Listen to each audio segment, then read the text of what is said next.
Hello there, dear audience. This is Alucard, Adrian, Tepes. In this video is about Tomato in the Mirror. What exactly is Tomato in the Mirror? It's a trope used in stories, usually in science fiction, horror, espionage, in which a person, due to amnesia, having a false origin story, or living in a simulation, or is even a person's unknowingly a clone, is living in a situation where they have a limited scope of information under mind control, or have a shocking revelation about their own genuine identity. You have this trope known for being used in films such as The Truman Show, The Matrix, or The Island. It is also famous in the spy trilogy known as The Bourne Identity. It is infamous in video games, especially Star Wars, Knights of the Old Republic, or Bioshock, infamous in Marvel Comics for the Clone Saga of Spider-Man, and this trope occurs in some of the Castlevania games. We will first look at outline how the trope applies. We'll take a look at the various Castlevania games and if this trope applies to them. Alright, so here's an outline of how the trope works. There are three major rules. It has to be the character in the fictional work living in the false or unknown identity. That's rule number one. Rule number two is it has to be the fictional character who has to have their true identity revealed to him or her. Number three, it has to be that the fictional character actually needs to have it revealed to him or herself to actually be aware of the truth. With those three rules set aside, let's get cracking.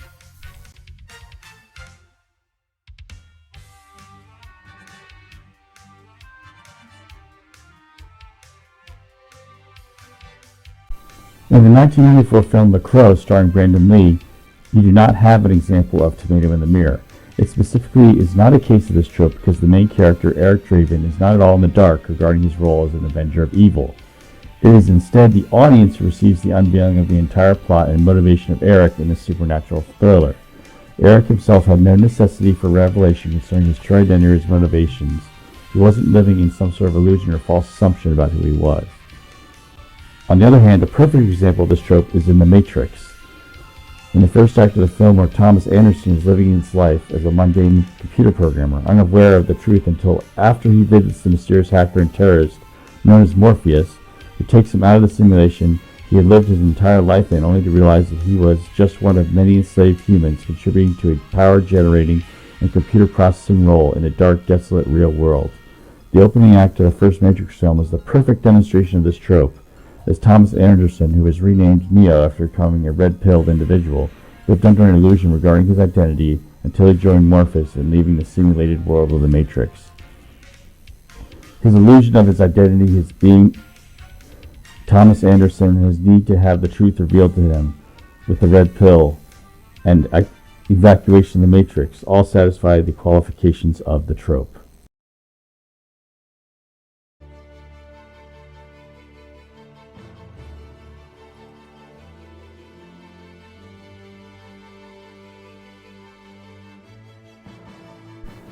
Now that we've done an outline of the trope, Tomato in the Mirror, let's take a look at Castlevania and see where this trope applies.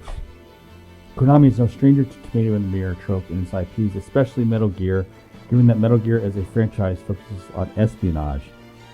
It's no surprise the characters in the Metal Gear and Metal Gear Solid games have their limited knowledge of the mission and even their own true identity as they embark on highly secret missions that are often secret even in their success or failure. In Castlevania, another IP from Konami, we will go through most of the games in the Castlevania series regarding which ones are good examples of the trope and which games are not so good examples of the trope, and see where this trope really kicks in as a staple in the franchise. So to get this started, you have Castlevania, Castlevania 2, Simon's Quest, and Castlevania 3, Dracula's Curse. None of these are good examples of the trope, Tomato in the Mirror. And we're going to take a look at why they are not such a good example of the trope. In the first Castlevania and also in Simon's Quest, you have Simon Belmont. Aside from learning that he has a potential fatal curse upon him, that knowledge does not apply to his own identity, his own mission, the life he's living, none of it. So it's very straightforward, hero versus villain, and that's fine, especially for many of these games where you have literally walls of text telling you what's going on, or you have to read the instruction booklets. Many of them are PDFs on the internet now. So you can go look at the PDF scans of what many of these early gamers had to read to understand more of the lore and how to play the game. But in short, the first two Castlevania games are not a good example. In Castlevania 3, you have characters which can optionally recruit to your cause as Trevor Belmont.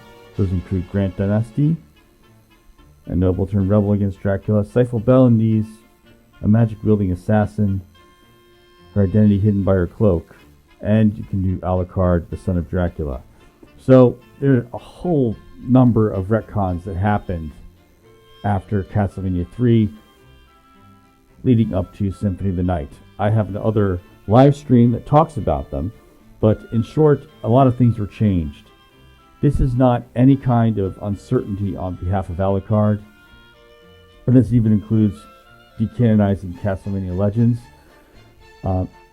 But if certain elements had remained canon, Alucard would have had revelations such as, oh wait, Trevor's my son, and so on.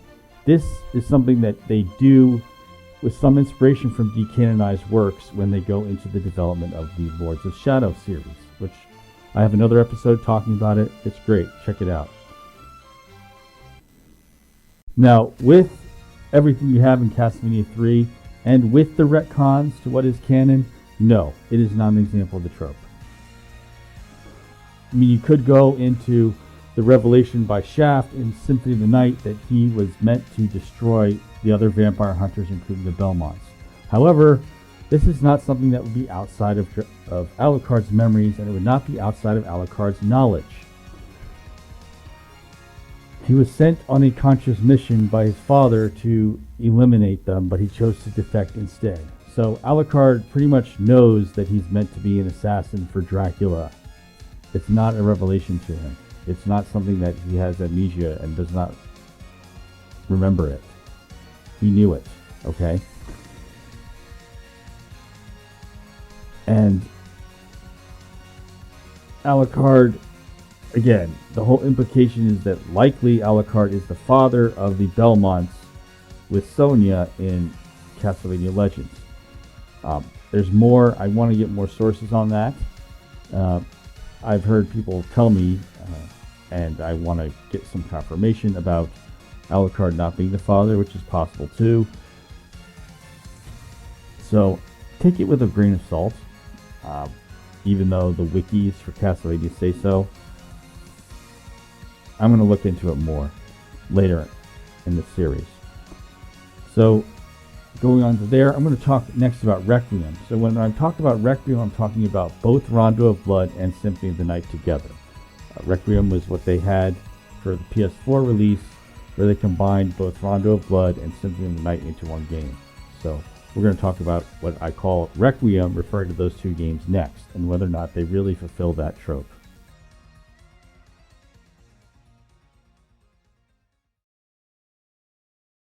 So here we are at Requiem. Requiem referring to Rondo of Blood and Symphony of the Night. We're going to talk about both of those. And to start off with Rondo of Blood, it marks a new part of the Castlevania franchise because it uses the power of hundreds of megabytes on a CD-ROM to play the game. Unlike previous cartridges or floppy disks for Castlevania games. There was a cartridge version known as Dracula X for SNES. It is quite a bit more simple than Rondo of Blood is, but thanks to Dracula X Chronicles and the Requiem collection, we have Rondo of Blood playable in English. We don't have to worry about the Sega console that played Rondo of Blood as a CD, which was in Japan. It's available on all sorts of markets, so that's quite a thing. So you don't have to worry about PC engines or TurboGrafx, which is the case for Rondo of Blood. Now, getting into the trope, which is the main topic of our video today and our episode, the trope is not fully exemplified by Richter Belmont, but significant foreshadowing occurs in Rondo of Blood when Richter Belmont is finally reunited with his fiancée Annette and explains his desire to be the absolute end of Dracula by whatever means necessary. And some of his feelings that is indeed in desire to fight against the threat of Dracula, it's understandable. There's a passion to it, but passions can possibly go too far. This is foreshadowing for what you will end up seeing in Symphony of the Night. Initially, Richter seemed okay, but 4 years later it turned out he's not quite that okay. But initially he went and lived with his fiancée, who he presumably married, and Maria Renard, distantly related to Richter Belmont, with the Renard family. So as Victor vanished 4 years later, that is where you go into Symphony of the Night and Alucard comes in. Now, the revelation I was talking to you about Alucard's role as an assassin sent to kill the Belmonts, that was mentioned by Dracula and Shaft in Symphony of the Night. However, there are many, many retcons, which I'll talk to you about in a later episode, regarding how Alucard was. To make things short, Dracula was originally in Castlevania before he was retconned in Lament of Innocence to be Vlad the Impaler, who made a pact with the devil to get better powers. That's simple, but it got retconned. I have a live stream episode, you can check it out, talking about the retcons, but originally it was simply Vlad the Impaler, who made his son into a vampire with his demonic pact as well. But when we get into Symphony of the Night and what has happened to Richter, it gets a little bit creepy. Now, regarding to Castlevania Symphony of the Night, we are lucky enough to have a prequel manga for Symphony of the Night, in which we can kind of see in illustrated detail what's going on with Richter. I'm going to later do an episode just showing you the manga as the panels, because it's not that easy to come across. It's not that easy to find, and I'm fortunate enough to have scans of it. And we can take a look, and you can read it yourself, too, on how it is. But he's referring to himself as Lord of the Castle, and he's talking to pictures of Lisa, Dracula's second known departed wife, and Alucard's mom as My Lady. Yeah, that's a little bad, but this whole delusion about who he is and not really recognizing what's going on around him with Richter, that's the first case of this trope right here. Richter needs to be awakened from this false identity and this whole mind control and really distorted memories is part of this tomato in the mirror trope. It's right here. So it started to kick in.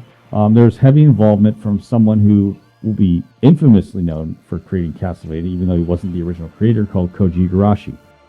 This is one of the last things that happened with Symphony of the Night being released in 1997, before the era of Koji Igarashi for about a decade, which is interesting. And as we go on, again, Alucard was retconned. He was originally meant to appear to be Bela Lugosi, and he originally was meant to be just a vampire, a human, naturally born human who became turned into a vampire by his father. They do something similar in Lords of Shadow, although there are some different details, as I talked about in my Lords of Shadow episode.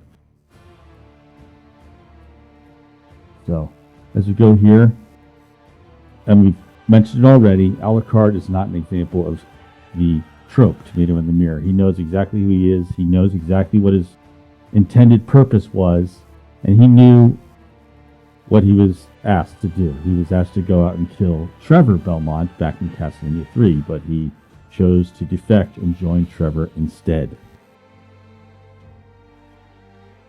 And as you're wondering, that's the official story as they talk about it in Curse of Darkness, which we mentioned later in this episode too, by the way. So in Curse of Darkness, they mentioned that the official story, even though you could choose whether or not you want to have companions in Castlevania 3 Dracula's Curse, is that Trevor had all three companions with him in his group. They followed it to some extent, except they left out Grant in the Netflix animated series.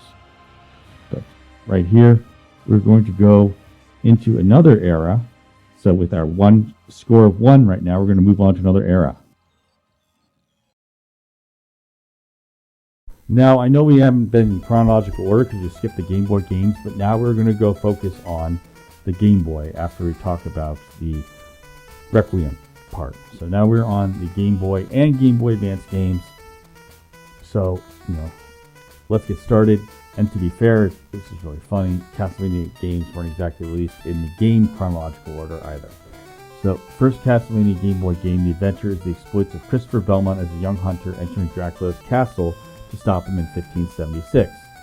Christopher Belmont had to go again when it turned out that his young son, Soleil, had become demonically possessed in the sequel to the Game Boy Castlevania adventure, known as Castlevania Belmont's Revenge. Richter was not the first case of a Belmont becoming corrupted and somewhat manipulated. This had happened with Soleil, the son of Christopher Belmont, but he was not under any kind of false assumption like Richter was about his identity. He knew he was not the lord of the castle. He also indicates in his text dialogue on the screen, "I'm surprised you made it this far. The Dracula rebirth will occur soon. You cannot destroy me, father." Now you have that boss battle, and you bring Soleil back to being a good guy, in a very similar sense that you would bring Richter back to being a good guy if you follow the good ending. I'll talk more about bad endings in a later episode for these various games, because there are bad endings. But with the Game Boy, there's also Castlevania Legends, the last classic Game Boy game before they started going into the era of Igarashi and started having Game Boy Color be a thing. So that's it. Now we will look at Harmony of Dissonance next. So hang on to your hats. We're almost halfway finished with this episode. And you can always skip ahead with chapters if you want to. But here we are. We are at the beginning of Game Boy Advance Castlevania.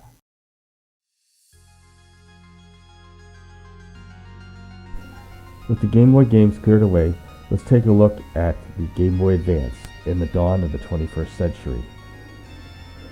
We'll first take a look at Harmony of Dissonance. For the most part, it's a straightforward classic Castlevania game which goes on another adventure into Dracula's castle. Juiced is a different case from previous Belmont characters being able to cast fire and ice magic spells in addition to wielding the Vampire Killer Whip.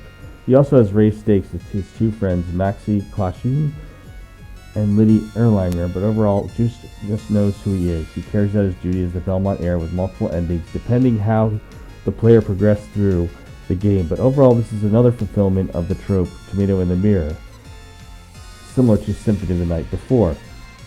Just as in Symphony of the Night, the main playable protagonist is not the character to whom this trope applies. Rather, the trope might apply to Juiced's friend Maxim, and how the story progresses based on the player's performance in the game.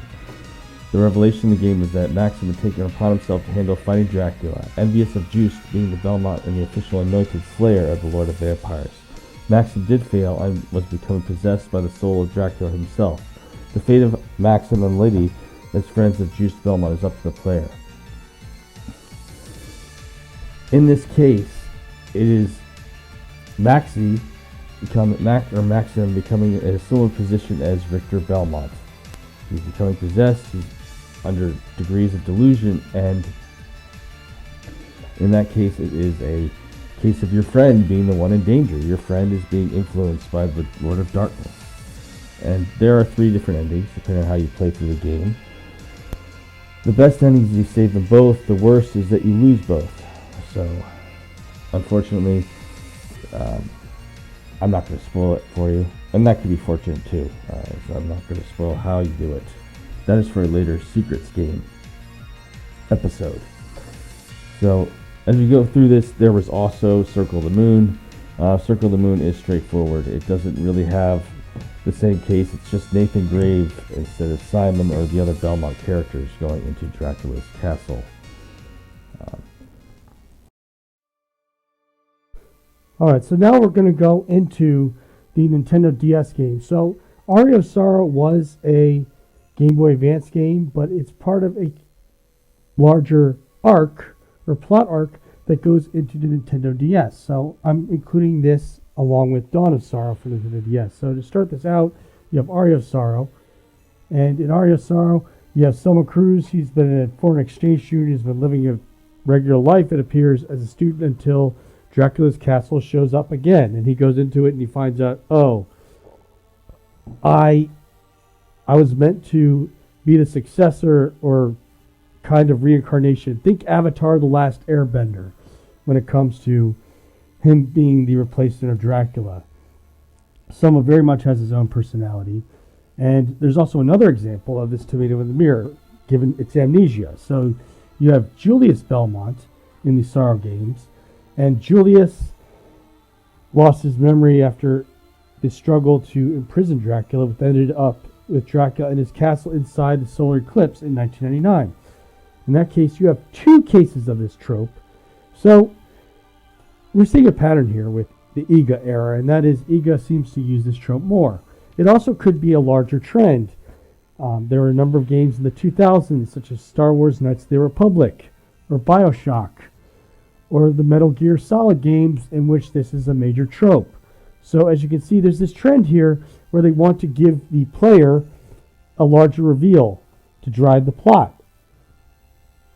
So that's what I'm going to say to put in mind here, is that as we're getting into this EGA era, it gets more common that this trope occurs. And again, it's also likely part of the same trend from the 2000s in gaming, where they want to throw a plot twist at you. They want to have something that gives you a big reveal about your character. Great. They want to have you engaged in this story a little bit. So they're doing that to spurk your interest. They're trying to draw your interest in there with that plot twist. But here it is. We're now into the EGA era with both Sorrow games, and yes, you have that kind of reveal that you're not who you thought you were, or your life wasn't what you thought it was, with Summer Cruise and to a lesser extent with Julius Belmont. So that is the big drop that they use in Aria of Sorrow, and it continues in Dar of Sorrow, because oftentimes you don't exactly have a direct sequel where you have this trope used, or you just play as a different character in the sequel. That's what happened with Knights of the Old Republic for Star Wars. You play as a different character. So usually in the 2000s, this kind of plot twist was a one and done most of the time. In this case, it is, but you get to continue playing as these characters in the sequel.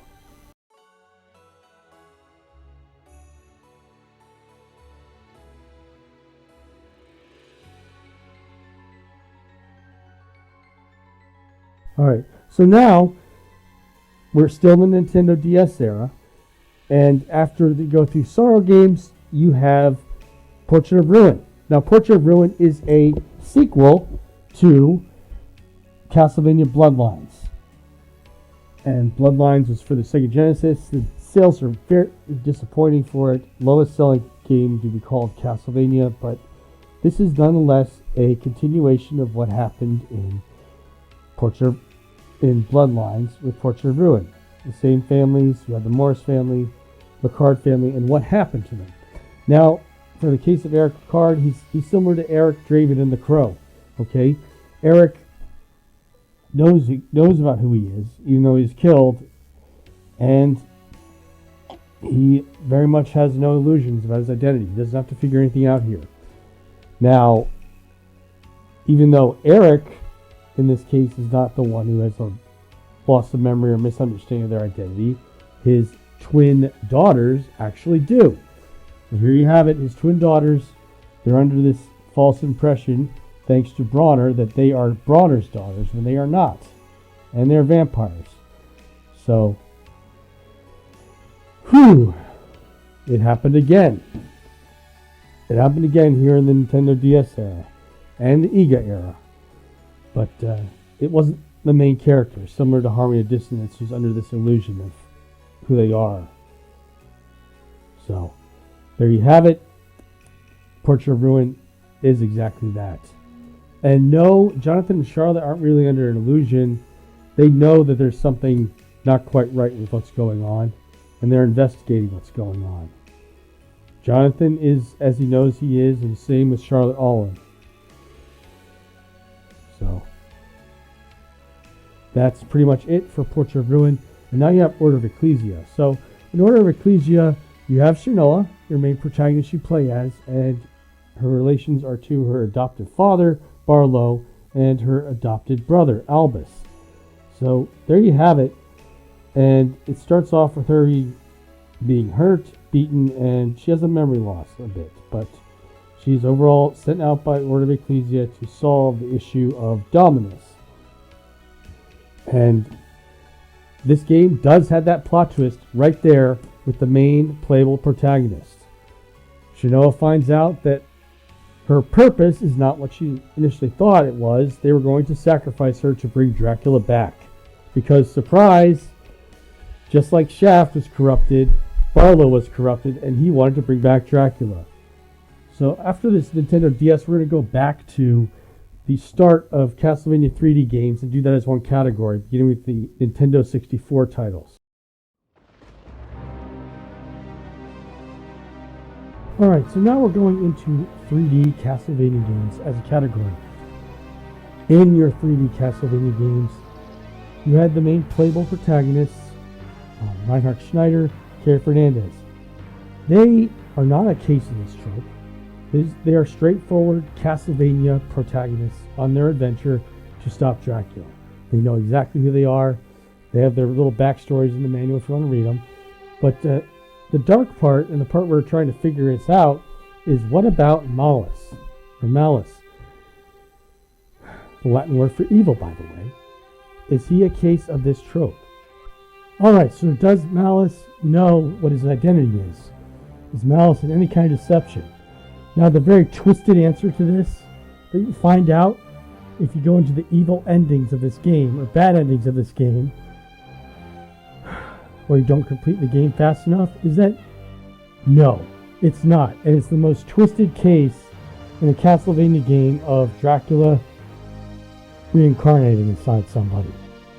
Malice is Dracula. It's the mind of an adult Count Dracula inside the body of a child. That's how disturbing it is. Now, of course, it's old graphics from Nintendo 64 in 1989, but it's very disturbing and depraved when you think about how it works. That's literally grown-up Dracula in an 8-year-old boy's body deceiving you, or trying to deceive you. Depends on how the game ends. If you have Vincent and you finish it fast enough, then it will be revealed that this is really Dracula all along. He's not in any kind of amnesia. He's not in any kind of misconception about his life. He was pretending to be a case of the tomato in the mirror trope the entire time. Like, this is just, it's worse than Soma Cruz. It's worse than any other case you could think of Kid Dracula, because he knows who he is and he's prepared to pull some dangerous stuff or dangerous plans on you if he gets away and his deception pulls through. That's how disturbing it is. So no, it's not a case of tomato in the mirror, but Malice is playing you because he's actually Count Dracula in that kid's body, pretending to be a child to manipulate you. And, going into the rather improved version of Castlevania 64 in Legacy of Darkness, it isn't. It's more of a case of Cornell being manipulated. He knows he's a werewolf, he knows he's cursed, and he wants to get rid of the curse. And he'll do whatever he has to end this curse so he can be more a regular human again, even though that brings back Dracula. But it's not a mistake about what his identity is. He just wants to be cured and wants to move on, have a regular life. And sadly, that is what brings back Dracula years later, in full, in Castlevania 64, as Malice. So, there we have it for the Nintendo 64 games and how this trope applies, or doesn't apply, depending on the character of the game.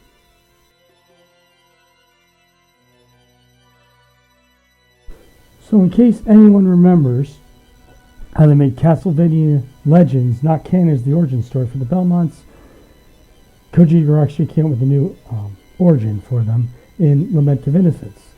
And not only for the Belmonts, but just for the entire status quo of being a Belmont character and raiding Dracula's castle. This is how it started, in a grand prequel known as Castlevania Lament of Innocence. Now, with Castlevania Lament of Innocence, we have how Dracula became Dracula, or rather Matthias Cronquist became Dracula rather than the original Vlad the Impaler story, and also how the Belmonts started their crusade with Leon. So having all that put together, you have Castlevania Lament of Innocence. Now, in Lament of Innocence, we're going to take a look at if this is a case of tomato in the mirror.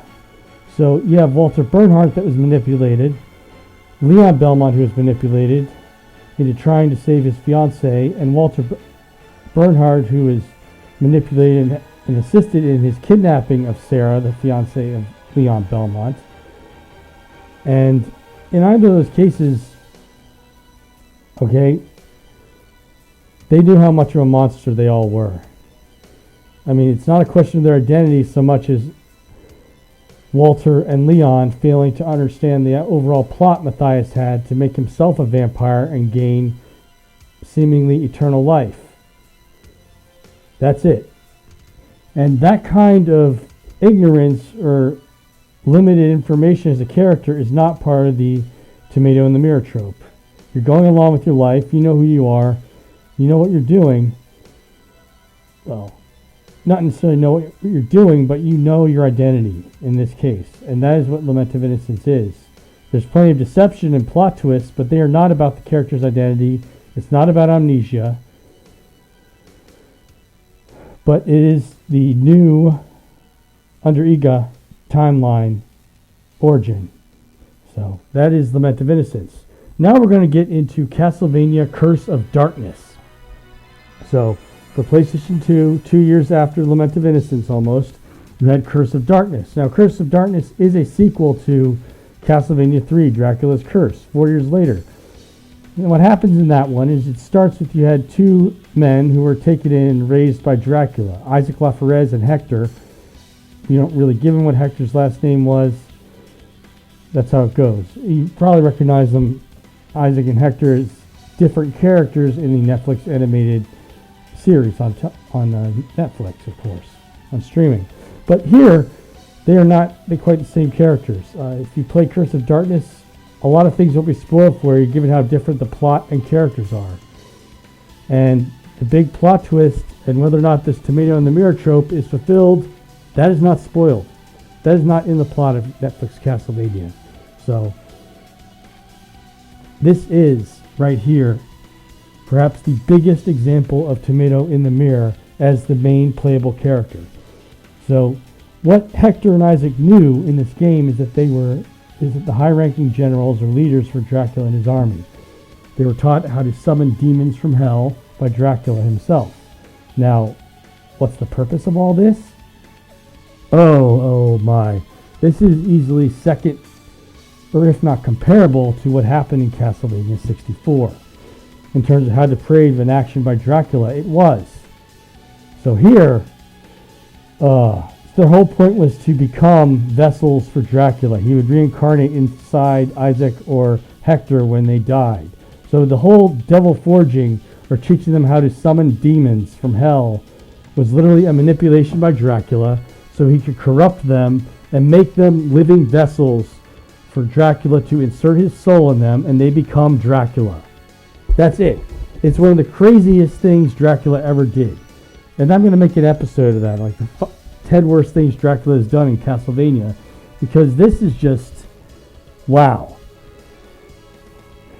The whole thing. And the big thing is that, yes, it's tomato in the mirror, because Hector doesn't know what's going on in his life. He tried to have a normal life, but obviously he couldn't, because Isaac Laferrez set it up so that his new wife, Rosalie, would die.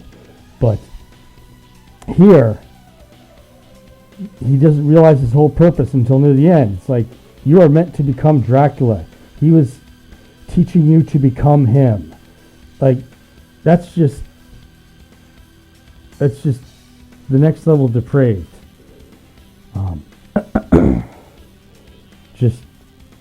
I was totally blown away when I saw this plot twist in Curse of Darkness. But here, that's it. Like, this is, as the 3D games for Castlevania finish, we're going to next talk about Lords of Shadow. And talk about how this trope is or is not used in that non-canon alternate universe series of games.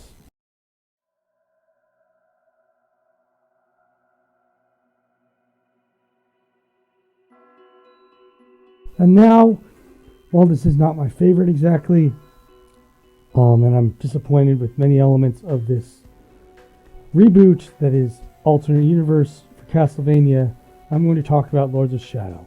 And in short, this trope of tomato in the mirror, it's literally in every single game known as Lords of Shadow. Okay? Every single one. All three of them. I'll go through each one at a time. So in the first one, you have Gabriel Belmont goes on a quest to get justice for his wife's death. You later find out that he was essentially under mind control, and he was the one who murdered his wife, Marie, and he was the whole reason for his quest. Like, he was the big motivation for going on his quest over his wife's murder, because he did it. Now, he didn't realize he did it until later on, when he finally faces off against the Grim Reaper and the Devil. And this is the perfect example with the loss of memory, or essentially blacking out while he did the awful deed of Tomato in the Mirror. Now, this also goes for the sequels to this one with Mirror of Fate, because in Mirror of Fate, Gabriel fights what he perceives to be a regular enemy paladin as Dracula. He then realizes, oh no, as he kills him, the guy gives him clues. So the guy gives him clues. His name's Trevor Belmont. So they use the name again from Castlevania, Dracula's Curse. But when this Trevor battles him, he tells him, okay, I'm after my mother, Justice. I'm out to get revenge because you killed my mother. It's like, well, who was your mother? I mean, you know that it's his son, but Gabriel does not know. He's just living his life as Dracula and not realizing he had a son the whole time. So this right here is then he realizes, oh, I was the one who killed Marie, and not only was I the one who killed Marie, she secretly had a son without me. So this is, up there with, how in Empire Strikes Back they reveal, I'm your father. Well, in this case, they reveal, I'm your son. And all kinds of shock is right there. I mean, unlike, the whole realization that he's killing his kid, in this case, he didn't know it was his son until he finally got the revelation from the Mirror of Fate, the enchanted Belmont heirloom that Trevor had. But he doesn't want to accept that Trevor's dead, so he brings him back as a vampire. So that leads into Lords of Shadow 2. Now, in Lords of Shadow 2, it starts with Gabriel having an encounter with the Paladins again, because he is now Count Dracula. He's the villain. But then you play the game as Gabriel. He wakes up for some reason centuries later. And then you realize, okay, what's going on? Why am I working with the Grim Reaper or Zobek again? And then near the end, you finally realize, oh, you agreed to a plot you don't remember until now, where you would be going out so you could fight the devil in the future, which is now the 21st century. So yes, that's another case of tomato in the mirror with the memory loss. So all in all, it's the same person being that example of tomato in the mirror as Gabriel Belmont / Dracula in these Lords of Shadow games. And now, the big thing to wonder is, why would the trope of tomato in the mirror, where you aren't sure or question your own identity, be in a Castlevania game? Well, there's a couple of reasons. In the real world, the reasons would be that this trope is here as part of putting more depth into the story or plot of the game. A number of games, again, in the 2000s era of gaming, did this. Fable, The Lost Chapters does it. Knights of the Old Republic, or Star Wars Knights of the Republic, or KOTOR does this. Bioshock does this. And Mass Effect does this, and so on. And this is just part of putting more depth into the game. But in terms of Castlevania, that's a bigger question. Why would they do it in Castlevania? Well, the struggle against evil isn't always against the monsters outside. It's also against your own personal evil within. It's against your own weaknesses, your own vices that make it more difficult for you to battle the evil without. And that is another big reason and why this theme or trope fits so well within Castlevania. And I enjoyed making this lore video very much, and I'm looking forward to making more that won't quite be as long as this one, or be as possibly unexpected to my audience as this one, but I look forward to making more with you, for you, my dear audience. And with this, I will proceed with the final credits. But always remember, it's within and without the evil that you're battling in the quest against the monsters. Hello there, Adrian Tepes or Alucard here, and this is another one of my episodes of Castlevania lore. I plan on doing more in this and other series that I'm working on, and I have the links to other series in the description and in the cards for this video. If you want to have a little bit more discussion and suggestions to me on what I can make in future content, you can consider joining my Discord or commenting here on the video. And I look forward to saying more in future episodes. I want to say thank you to the various audience and other individuals who supported and encouraged my work. And until we meet again, farewell.